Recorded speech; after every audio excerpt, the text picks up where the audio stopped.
அஸ்ஸலாமு அலைக்கும். Hi friends, welcome to Heena kitchen. இன்றைக்கும் ஒரு புதிய வீடியோட உங்களை சந்திக்கிறேன். வீடியோ லாஸ்ட்டாக ஸ்கிப் பண்ணாமல் பாருங்கள். இந்த வீடியோ உங்களுக்கு யூஸ்ஃபுல்லாக இன்ட்ரெஸ்ட்டாக நினைக்கிறேன். இந்த வீடியோ வந்து ஒரு ஃப்ரைடே அண்ட் எடுத்து தான் அதான் உங்களோட ஷேர் பண்ணிக்கிறேன். அன்றைய நாள் வந்து நல்ல ஒரு டேஸ்ட்டான பிரியாணி செஞ்சுருந்தேன். அதுக்காக வந்து டெசர்ட்டுக்காக வந்து இது செஞ்சுருந்தேன். கஸ்டர்ட் ஜெல்லி போட்டு நல்ல ஒரு புடின். இந்த புடினும் செஞ்சு பாருங்கள், நல்லாவே இருக்கும். டேஸ்ட்டும் அப்படி இருக்கும். இது செய்கிறதுக்கு உங்களுக்கு எந்த மோல்டும் தேவையில்லை. இது மாதிரி ஒரு ட்ரேயில் நடுவில் ஒரு சின்ன டம்ளர் ஒன்று வச்சு இந்த நாங்கள் செய்ததை இதில் நடுவில் ரவுண்டுக்கு முன்ன எப்படி ஊற்றினாலே சரி. இப்போ இந்த பிரியாணி வந்து நாங்கள் எந்த வித இதுகள் கட்டின எதுவும் தேவை, நாங்கள் எல்லாமே அரைச்சி போட்டு தான் இந்த பிரியாணி செய்ய போகிறோம். அப்படின்னா கொத்தமல்லி, புதினா, இஞ்சி, பூண்டு இதெல்லாம் போட்டு அரைச்சி தான் செய்ய போகிறேன். முதல்ல வந்து இந்த கஸ்டர்ட் பொடினா நாங்கள் எப்படி செய்தோன்னு பார்ப்போம். இதுக்கு வந்து நாங்கள் முதல்ல வந்து கஸ்டர்டு தான் ரெடி பண்ணி எடுத்துக்கணும். இப்போ ஒரு ஃபேனில் ஒரு கஸ்டர்ட் பேக்கெட் இந்த அப்படி போட்டுக்கோங்க. உங்களுக்கு எந்த பிராண்ட்னாலும் எடுத்துக்கலாம். நான் மோத்தாடு எடுத்துட்டேன். இதோட மில்க் சேர்த்துக்கணும். நான் வந்து மில்க் பவுடர் கரைச்சி தான் சேர்த்துனேன். உங்களுக்கு கரைச்சி ஆற வச்ச பால் இல்லைன்னா பசும்பாலும் சேர்த்துக்கலாம். சேர்த்து கட்டி எதுவும் இல்லாமல் இன்னும் அப்படி ஒரு விஸ்கால நல்லா கலந்துட்டுக்கணும். உங்களுக்கு இதோட இனிப்பு சேர்த்துக்கலும். உங்களுக்கு எந்த அளவு இனிப்பு சேர்க்கணுமோ அந்த அளவு சேர்த்துக்கலும். நான் வந்து ஒரு 3-4 ஹரணி மட்டும் சேர்த்துனேன். சேர்த்த பிறகு இந்த சீனி, அந்த கஸ்டர்ட் பவுடர், மில்க் எல்லாம் ஒன்று சேர மாதிரி இன்னும் நல்லா கலந்துட்டுக்கணும். எல்லாம் கலந்துட்ட பிறகு இதோட வந்து நாங்கள் சால்ட் சேர்த்துக்கணும். ஒரு பிஞ்ச் அளவு சால்ட் சேர்த்துக்கணும். அப்போ தான் வந்து அந்த கஸ்டர்ட் பொடியின் இனிப்பை காட்டும். இப்போ இதோட வந்து வெனிலா எசன்ஸ் வந்து அதையும் அந்த ஒரு மூடியில் வந்து ஒரு 1/2 டீஸ்பூன் மாதிரி சேர்த்துனேன். சேர்த்து இதெல்லாம் நல்லா கலந்துட்டுக்கணும். இன்னும் அடுப்பில் வச்சாலும் இன்னும் எப்படி வெளியில் வச்சு தான் இன்னும் இப்படி எல்லாம் கலந்துட்டுக்கணும்.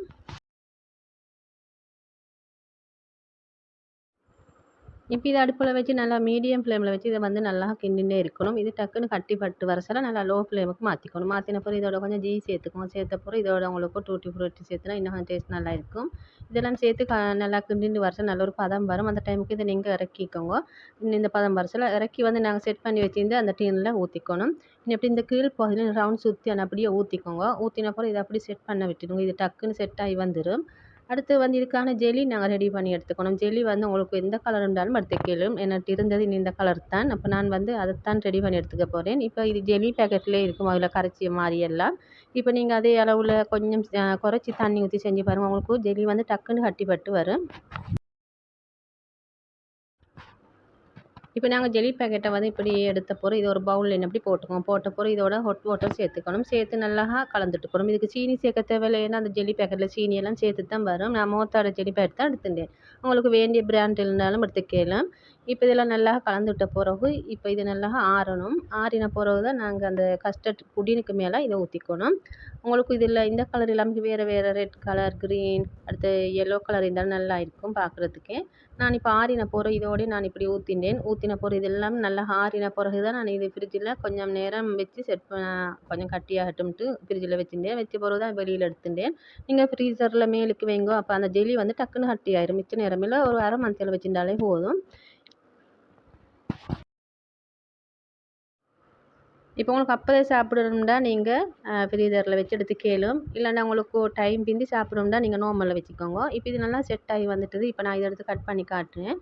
இப்போ இது இப்படி ஒரு ஓரத்தை கட் பண்ணி எடுத்த பிறகு உங்களுக்கு அப்படியே திருப்பி போட்டு மறுபக்கம் கவிழ்த்து எடுத்துக்கோ மேலும். அப்போ வந்து அந்த நடுவில் டம்ளர் எல்லாம் எடுத்த பிறகு நல்ல ஒரு ஷேப்பில் இருக்கும் இந்த புடின். இன்ஷா அல்லாஹ் உங்களுக்கு ஒரு முறை சரி இந்த கஸ்டர்ட் புடினை வந்து உங்களுக்கு வெயில் காலங்களில் சூடு அதிகமாக உள்ள காலங்களில் இதை செஞ்சு சாப்பிட்டு பாருங்கள்.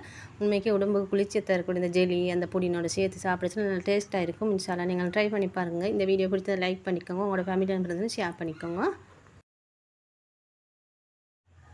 இந்த வாழைலாம் போட்டு நல்லா நல்லா மணக்க இந்த டம் பிரியாணி எப்படி செய்யுதுன்னு பார்ப்போம். நீங்கள் ஒரு முறை சரி இந்த பிரியாணி செஞ்சு பாருங்கள். இது டேஸ்ட்டே வேறு லெவலில் இருக்கும்.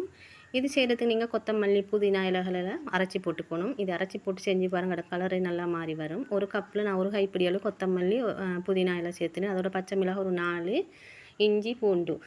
இஞ்சி வந்து ஒரு துண்டும், பூண்டு வந்து ஒரு 6-7 பூண்டும் சேர்த்துனேன். சேர்த்த பிறகு இதை நல்லா ஃபைனாக அரைச்செடுத்துக்கணும்.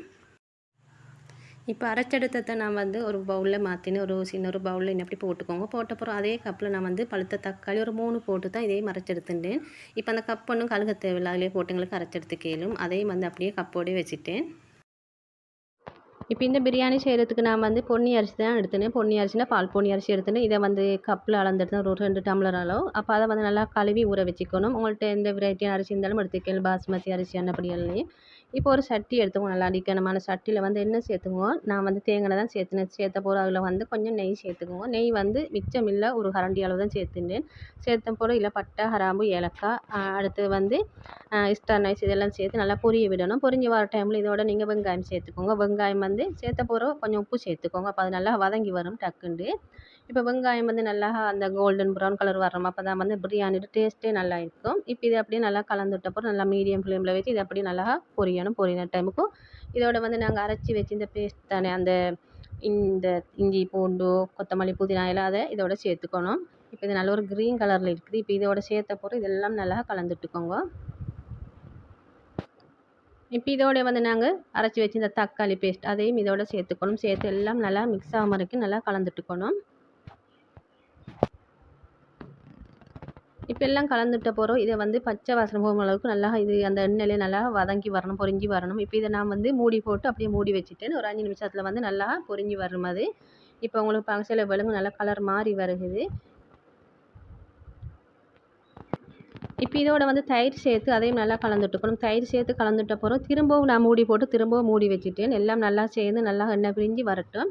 அப்போ வந்து நல்ல ஒரு கலர் மாறி வந்து உங்களுக்கு நல்லா வர சில விலங்கு முன்னப்படி எப்படி 3 முறையாவது திறந்து பார்த்து இதை வந்து நல்லா வதங்க விடணும். இது நல்லா கலர் மாறி வரணும். ஏன்டா அந்த நாங்கள் பச்சையோட போட்டுலத்தால் அதெல்லாம் பச்சை வாசனை போய்த்து நல்லா பொரிஞ்சு வரணும் அந்த எண்ணெயிலே. இப்போ இதோட வந்து நாங்கள் மிளகாய்த்தூள், மல்லித்தூள், அதோட அந்த கரம் மசாலா, பட்டை, கிராம்பு, ஏலக்காய் வீட்டிலே அரைச்சது அது எல்லாம் சேர்த்துக்கணும். அதோட வந்து மிளகு, சீரகம் அதெல்லாம் சேர்த்துக்கணும். இதுக்கு அளவுகள் எல்லாம் நான் ஸ்க்ரீனில் தரேன். அது மாதிரி நீங்களும் செஞ்சு பாருங்கள். இதெல்லாம் சேர்த்த போகிறோம். இது நல்லா கலந்துட்டுக்கோங்க. இதுக்கு எந்த வித பிரியாணி மசாலா தூள் எதுவும் சேர்க்க தேவையில்லை. இந்த மசாலா தூள் சேர்த்துட்டாலே போதும். இப்போ சேர்த்த போகிறோம். நான் இப்படி நல்லா கலந்துட்டுருந்தேன். நான் வந்து இப்போ பிரியாணிக்கு பிரியாணி மசாலா சேர்க்குறேன்ல, இதுகள் தான் சேர்த்து இதை அப்படி மூடி போட்டேன்.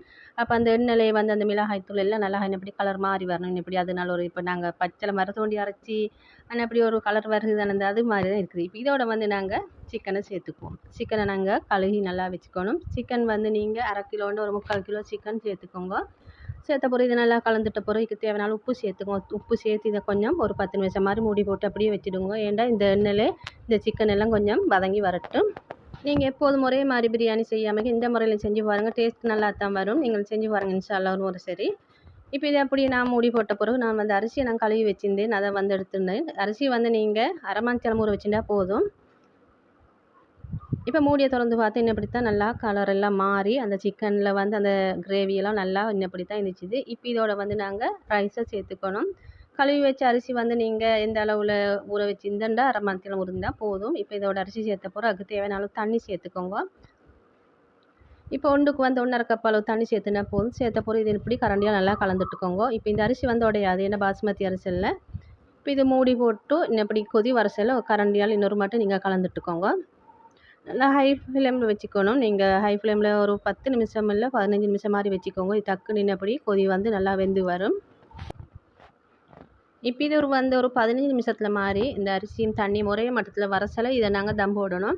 இப்போ இந்த தம் போடுறதுக்கு நான் வந்து கொஞ்சம் பொரிச்சு வச்சு இந்த ஒனியன் சேர்த்துட்டேன். இதுக்கு மேலால் உங்களுக்கு இதுக்கு மேலே நட்ஸுகளும் சேர்த்துக்கலும், ஃப்ளாம்ஸ், கஜு அதுகளும் சேர்த்துக்கலும். நான் ஒனியன் மட்டும் தான் சேர்த்துட்டேன். அதுக்கு மேலே இன்னும் கொஞ்சம் கொத்தமல்லி, புதினா இலை அதையும் சேர்த்துட்டேன். சேர்த்த போகிறோம். இதுக்கு மேலே வாழை இலை போட்டு மூடி தான் இன்றைக்கி தம் போட போகிறேன். இந்த வாழை இலை போட்டு தம் போட்டு பாருங்கள், நல்ல ஒரு மணமாக இருக்கும் அந்த பிரியாணி. இப்போ இதுக்கு மேலே வெயிட் வச்சு இப்போ இதை வந்து அப்படியே ஒரு 10 நிமிஷம் மாதிரி நல்லா லோ ஃப்ளேமில் ஒரு தோசை கல் வச்சு தான் இதை தம் போட்டுட்டேன்.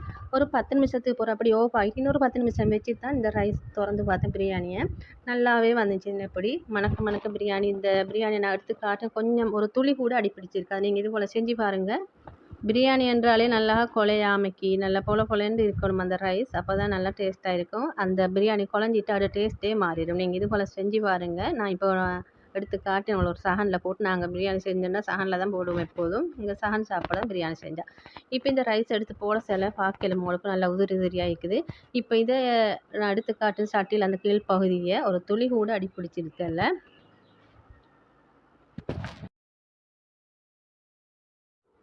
இந்த வீடியோ வந்து இன்றைக்கி வந்து கொஞ்சம் லாங் வீடியோ ஆகிட்டுது. அப்போது உங்களுக்கு யூஸ்ஃபுல்லாக தான் இருக்குன்னு நினைக்கிறேன். எல்லாரும் அட்ஜஸ்ட் பண்ணி பார்த்தோம். எல்லாருக்கும் தேங்க்யூ. இந்த வீடியோ சேவ் பண்ணி நம்ம ஒரு நாளைக்கு நீங்களும் செஞ்சு பாருங்கள். உங்களோட ஃபேமிலி அண்ட் ஃப்ரெண்ட்ஸ் ஷேர் பண்ணிக்கோங்க. புதுசாக பார்க்க மறக்காமல் சப்ஸ்கிரைப் பண்ணி பக்கத்தில் பெல் ஐக்கனுக்கு ஆல் ஆப்ஷனுக்கு கொடுத்துக்கோங்க டைம். அப்போ தான் இதில் வர வீடியோ நோட்டிஃபிகேஷனை வந்து சேரும். இன்னும் ஒரு இன்ட்ரெஸ்டான வீடியோவில் சந்திக்கும் வரை எல்லாருக்கும் தேங்க்ஸ் ஃபார் வாட்சிங்.